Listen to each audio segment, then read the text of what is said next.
ศรัทธาสาธุชนท่านผู้ฟังทั้งหลายทุกท่านทุกคนวันนี้เป็นวันสำคัญแห่งชาติคือวันคล้ายวันพระราชสมภพขององค์พระบาทสมเด็จพระวชิรเกล้าเจ้าอยู่หัวรัชกาลที่10องค์ปัจจุบันปีนี้พระองค์ท่านมีพระชนมายุได้73 พรรษาสาธุชนญาติโยมในฐานะที่หมู่เฮาทุกคนนั้นเป็นชาวไทยอยู่ในบนผืนแผ่นดินไทยนี้เราทุกคนนั้นมีความภูมิใจดีใจที่ประเทศไทยเรามีสถาบันพระมหากษัตริย์เป็นที่รวมด้านจิตใจของหมู่เฮาทุกคนพี่น้องญาติโยมยามเกิดภัยวิบัติยามเกิดศึกก็ได้โดยพระบารมีของพระองค์ท่านปกป้องคุ้มครองรักษาอย่างพวกเราทุกคนเราจะเห็นได้ว่าเมื่อเกิดภัยในอย่างต่างๆนานาน้ำท่วมไฟไหม้เกิดภัยสงครามก็ดีอย่างก็ตามในหลวงท่านตลอดจนพระราชินีและพระบรมวงศานุวงศ์ทุกพระองค์นั้นต่างก็มีพระเมตตาธรรมกรุณาธรรมจัด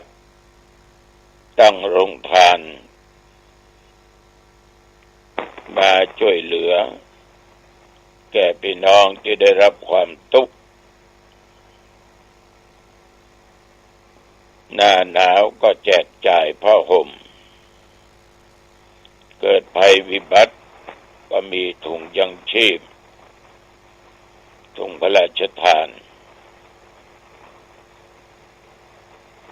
โรคภัยพิบัติเกิดขึ้นในประเทศอย่างข่าวที่แล้วโควิด19พระองค์ท่านพร้อมโดยพระบรมวงศานุวงศ์ต่างก็ได้เสียสละทรัพย์สินส่วนพระองค์นั้นช่วยเหลือประสบนิกรของพระองค์เป็นต้นว่าเครื่องมือการแพทย์ยุกยาต่างๆโดยที่พวกเรานั้นจะมาภาพกับพบปะญาติโยมอีกเช่นเคยเป็นประจำทุกวันในเวลาเดียวกันนี้และก็ทางสถานีวิทยุแห่งนี้เป็นเวลา30 นาทีโดยประมาณเรื่องใดก็ตามอาตมาภาพต้องขออนุโมทนาขอบใจในน้ำจิตน้ำใจของญาติของโยมที่ติดตามฟังรายการนี้มาด้วยดีตลอดขอบใจนักขอบใจหลายเพื่อเป็นมังคละเป็นมงคลในวันสำคัญนี้เอามาไหว้พระบูชาพระรัตนตรัยและเจริญพุทธมนต์เพื่อเป็นสิริมงคลต่อหมู่เฮาทุกคน เ ต่อไปตั้งใจเน้อตั้งใจอะระหังสัมมาสัมพุทโธภควาพระผู้มีพระภาคเจ้า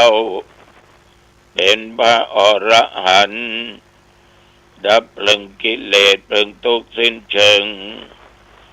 ตรัสรู้ชอบได้โดยพระองค์เองพุทธังภวันตังอภิวาเทมิข้าพเจ้าอภิวาทพระผู้มีพระภาคเจ้าผู้รู้ผู้ตื่นผู้เบิกบานกราบพระพุทธสวากขาโตภควตาธัมโมพระธรรมเป็นธรรมที่พระผู้มีพระภาคเจ้าตรัสไว้ดีแล้วธัมมังนัมมัสสามิข้าพเจ้านมัสการพระธรรมกราบพระธรรมสุปฏิปันโนภควโตสาวกสังโฆพระสงฆ์สาวกของพระผู้มีพระภาคเจ้าปฏิบัติดีแล้วสังฆังนัมมามิข้าพเจ้านอบน้อมพระสงฆ์กราบพระสงฆ์นะโมตัสสะภะคะวะโตขอนอบน้อมแด่พระผู้มีพระภาคเจ้าพระองค์นั้นอะระหะโตซึ่งเป็นผู้ไกลจากกิเลสสัมมาสัมพุทธัสสะตรัสรู้ชอบได้โดยพระองค์เองนะโมตัสสะภะคะวะโตขอนอบน้อมแด่พระผู้มีพระภาคเจ้าพระองค์นั้นอะระหะโตซึ่งเป็นผู้ไกลจากกิเลสสัมมาสัมพุทธัสสะตรัสรู้ชอบได้โดยพระองค์เองนะโมตัสสะภะคะวะโตขอนอบน้อมแด่พระผู้มีพระภาคเจ้าพระองค์นั้นอะระหะโตซึ่งเป็นผู้ไกลจากกิเลสสัมมาสัมพุทธัสสะตรัสรู้ชอบได้โดยพระองค์เองพุทธังสรณังคัจฉามิธัมมังสรณังคัจฉามิสังฆังสรณังคัจฉามิตุติยัมปิพุทธังสรณังคัจฉามิตุติยัมปิธัมมังสรณังคัจฉามิตุติยัมปิสังฆังสรณังคัจฉามิตติยัมปิพุทธังสรณังคัจฉามิตติยัมปิธัมมังสรณังคัจฉามิตติยัมปิสังฆังสรณังคัจฉามิอิติปิโสภะคะวะอะระหังสัมมาสัมพุทโธวิชชาจารณะสัมปันโนสุขโตโลกวิทู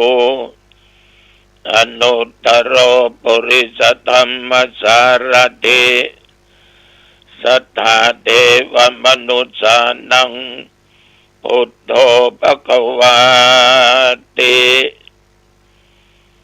ยันตุนิมิตตังอวมังคลัญจาโยจามนาโปสกุณัสสะสะโตปะปะกะโอตุสุปินังอคันตัง ปุตตานุภาเวนะวินาศเมนตุสวากขาโตภควตาธัมโมสันเดติโกอากาลิโกเอหิปัสสิโกโอปัญญิโกปัจจตังเวทิตาโพวินยูหิติยันตุนิมิตตังอวมังคลัญจาโยจมนาโพสกุณัสสะสะโตปะปะกังโอโตโสปินังอากันตังธัมมานุภาเวนะวินาศเมนตุสุปฏิปันโนภะคะวะโตสาวกสังโฆอุชุปฏิปันโนภะคะวะโตสาวกสังโฆยายาปฏิปันโนภะคะวะโตสาวกสังโฆสามีจิปฏิปันโนภะคะวะโตสาวกสังโฆยะติตังจัตตาริปุริสยุคานิอัตถะปุริสปุคลาเอสะภะคะวะโตสาวกสังโฆอาอุนัยโยปาอุนัยโยทักขินัยโยอัญชลีกรณิโยอนุตตรังปุญญเกตังโลกัสสาติยันตุนิมิตตังอวมังคลัญจาโยจามนาโพสกุณัสสะสะโตปะปะกังโอตุสุปินังอากันตังสังฆานุภาเวนะวินาศเมนตุสักกตัวปุตตรตนังโอสตังอุตมังวลังอิตังเทวมนุษสานังปุตตะเตเชนะสดกินานัสสันตุปัตตวาสัพเพทุกขาวุปัสสเมนตุเตสักกตัวธรรมรัตนังโอสตังอุตมังวรังปริลาอุปสมนังธรรมเตเชนะโสตินานัสสันตุปัตตวาสัพเพพยาวุปัสสเมนตุเตสักกตัวสังขรตนังโอสตังอุตมังวรังอาอุนัยยังปาอุนัยยังสังคเตเชนะสดกินานัสสันตุปัตตวาสัพเพโรกาวุปัสสเมนตุเตยังกินจิรัตนังโลเกวิชติวิวิทังปุถุรัตนังพุทธสมังนาติตัสมาโสติปวันตุเตยังกินจิรัตนังโลเกวิชติวิวิทังปุถุรัตนังธรรมสมังนาติตัสมาโสติปวันตุเตยังกินจิรัตนังโลเกวิชติวิวิทังปุถุรัตนังสังฆสมังนัตติตัสมาโสติภวันตุเต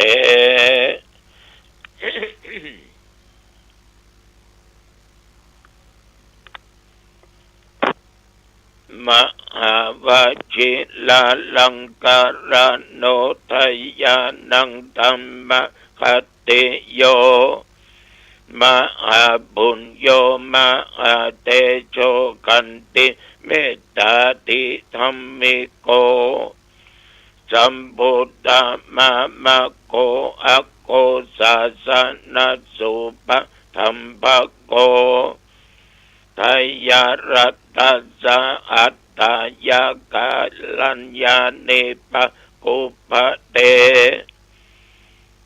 ภิกขุศาสนากิจเจสุสังขันอติวิเศษโต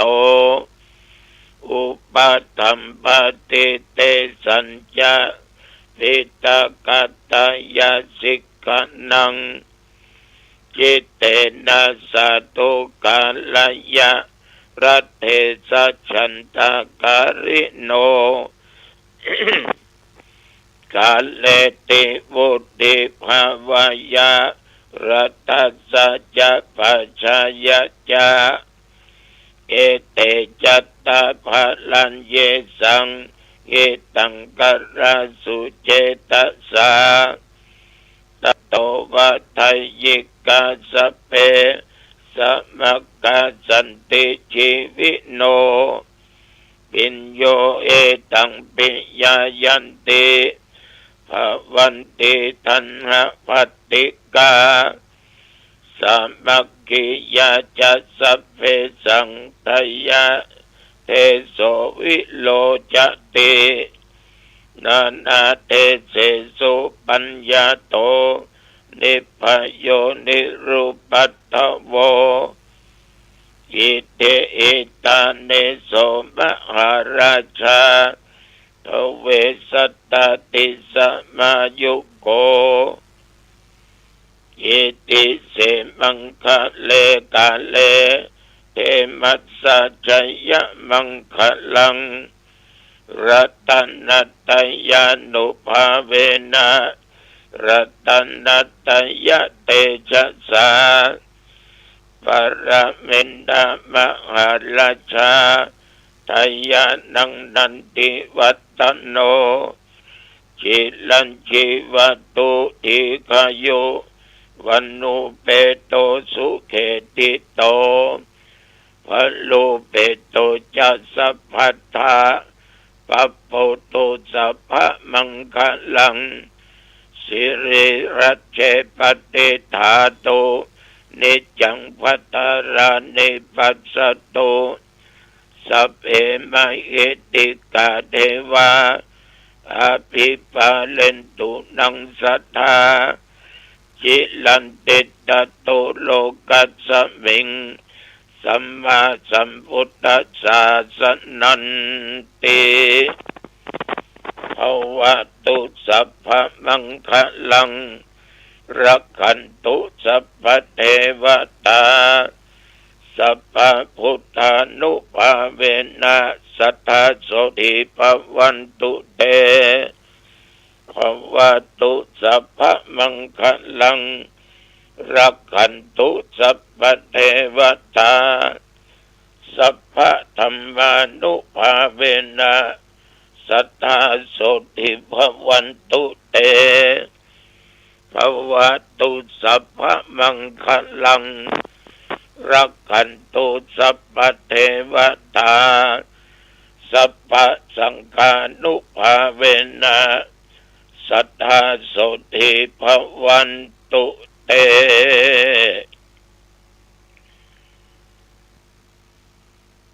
โดยพุทธานุภาพแห่งองค์สมเด็จพระสัมมาสัมพุทธเจ้าทุกพระองค์ธรรมานุภาพแห่งพระสัทธรรมเจ้าของพระพุทธองค์ทุกพระองค์โดยสังฆานุภาพของพระอริยเจ้าทุกพระองค์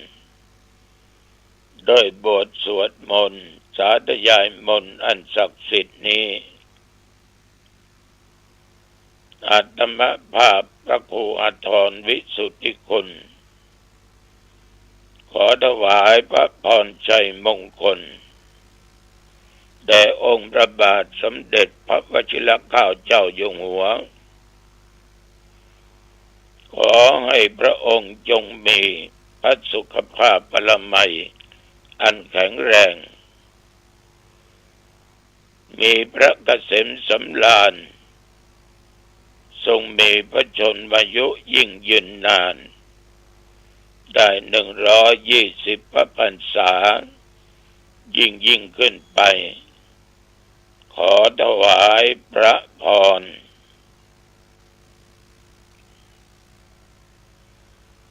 กรมอุตุ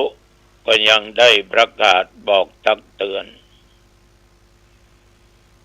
เรื่องฟ้าเรื่องฝนเรื่องพายุต่างๆต้องคอยระมัดระวังนับตั้งแต่เมื่อตะวันวามาจนถึงปัจจุบันประเดี๋ยวนี้24 ชั่วโมงแต่ว่าก็มีญาติมีโยมมากระทำบุญ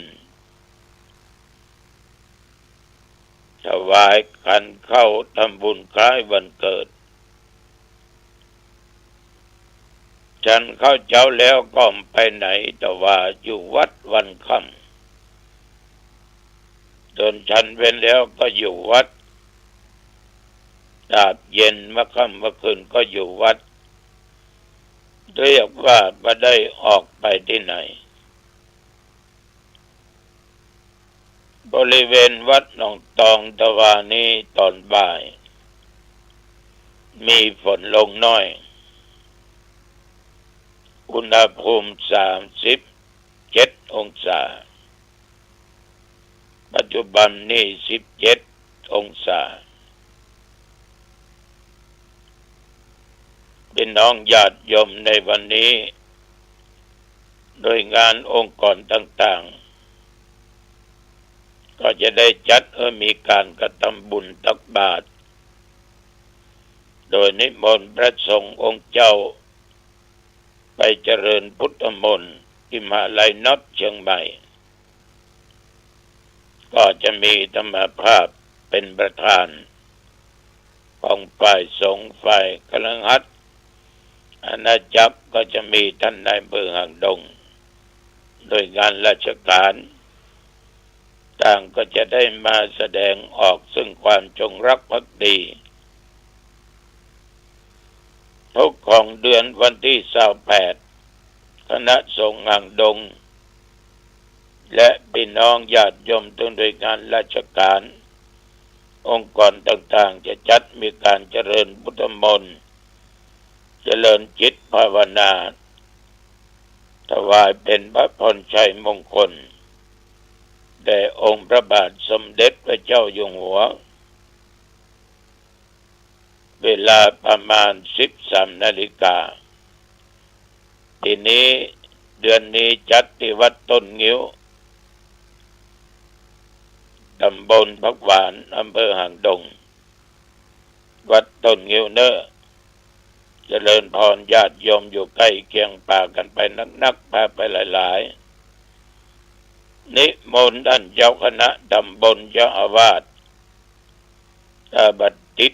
กิจจำเป็นนิมนต์นะครับที่วัดต้นงิ้วเวลาบ่ายโมงวันนี้เพราะวันนี้เป็นวันที่นายหลวงของหมู่เฮามีพระชนมายุได้73 พรรษาในปีนี้ฉะนั้นจึงขอเจริญพรและขอนิมนต์พระคุณเจ้า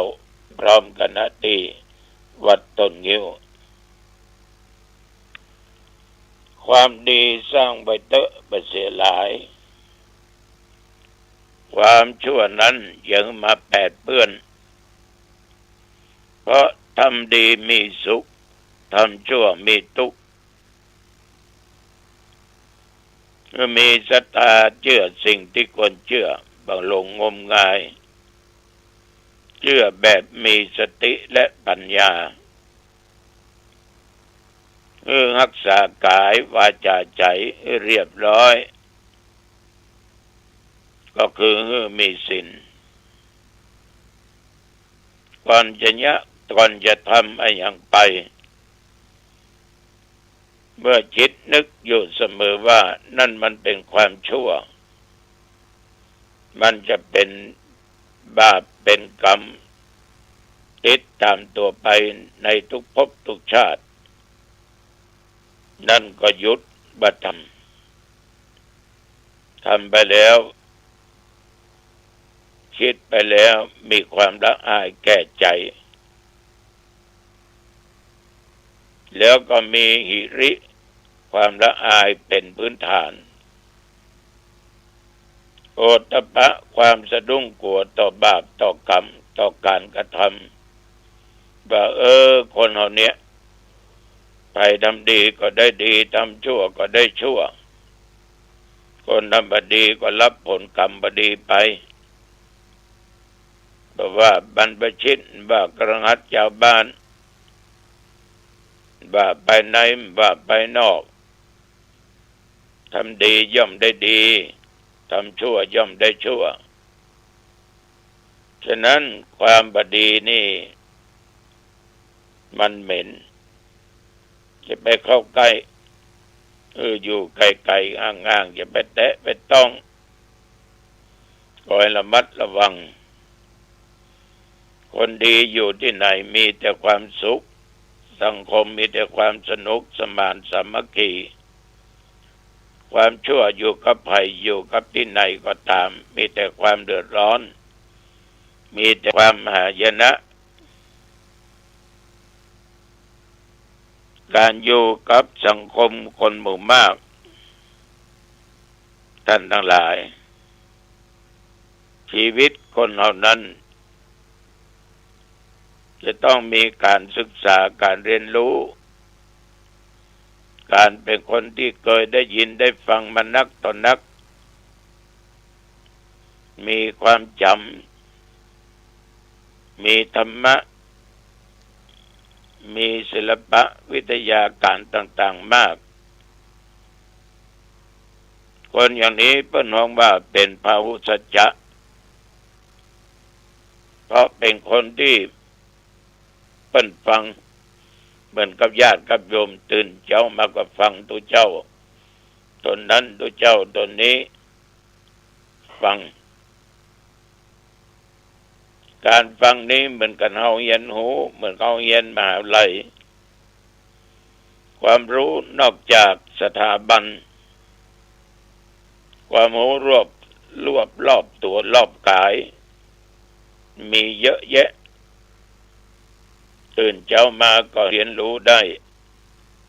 ควายมาสายมาก็เรียนรู้ได้ไปที่ไหนก็เรียนรู้ได้แต่ว่ามันอยู่ที่ความสนใจของเขาก่อนฉะนั้นท่านทั้งหลายความหูนั้นนอกจากในตำรับตำราแล้วก็สิ่งแวดล้อมเป็นมาลัยถ้ามองไปทางใดจ้างมองฟังไปทางใดจ้างฟังก็สามารถเกิดปัญญาความรอบรู้ได้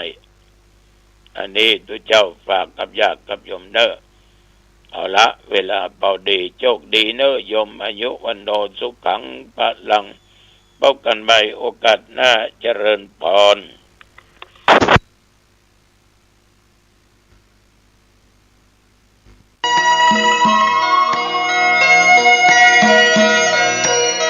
สารเพื่อการประชาสัมพันธ์โครงการปรับภูมิทัศน์และพัฒนาปรับพื้นที่รอบอุโบสถวัดป่าแดงมหาวิหารมติคณะกรรมการบริหารวัดป่าแดงมหาวิหารครั้งที่ 4/2567 ได้เห็นชอบและอนุมัติให้ดำเนิน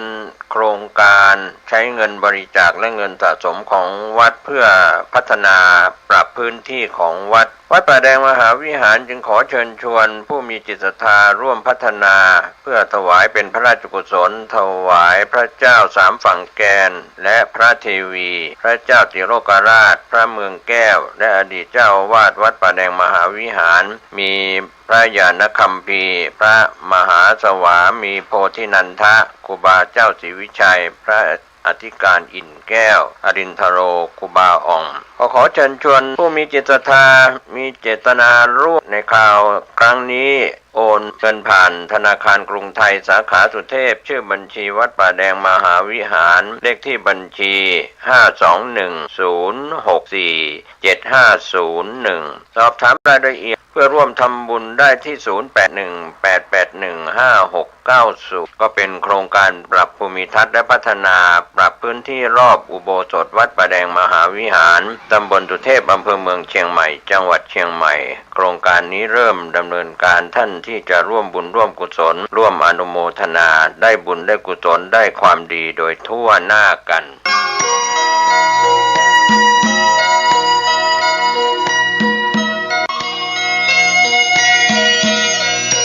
ข่าวสารเพื่อการประชาสัมพันธ์ขอเชิญชวนผู้ใจบุญกุศลร่วมสร้างศาลาการประเรียนวัดบ้านเราพระเจ้าตากเขียวอำเภอป่าซางจังหวัดลำพูนในขณะนี้ก็เริ่มลงมือก่อสร้างศาลาการประเรียนท่านที่จะร่วมทำบุญผ่านบัญชีธนาคารออมสินชื่อบัญชีพัฒนาวัดบ้านเราเลขที่บัญชี0202901574 หรือติดต่อสอบถามได้ที่พระครูภาวนาโสภิตไฝปัสนาผู้ช่วยศาสตราจารย์ด็อกเตอร์เจ้าวาดวัดบ้านเหล่าพระเจ้าตากเขียว0969525159ได้ทุกวันก็เป็นงานบุญงานกุศลคณะสงฆ์คณะศรัทธาพร้อมใจกันสร้างศาลาการประเรียนวัดบ้านเราพระเจ้าตากเขียวอำเภอป่าซางจังหวัดลำพูนได้อนุโมทนาบุญร่วมกัน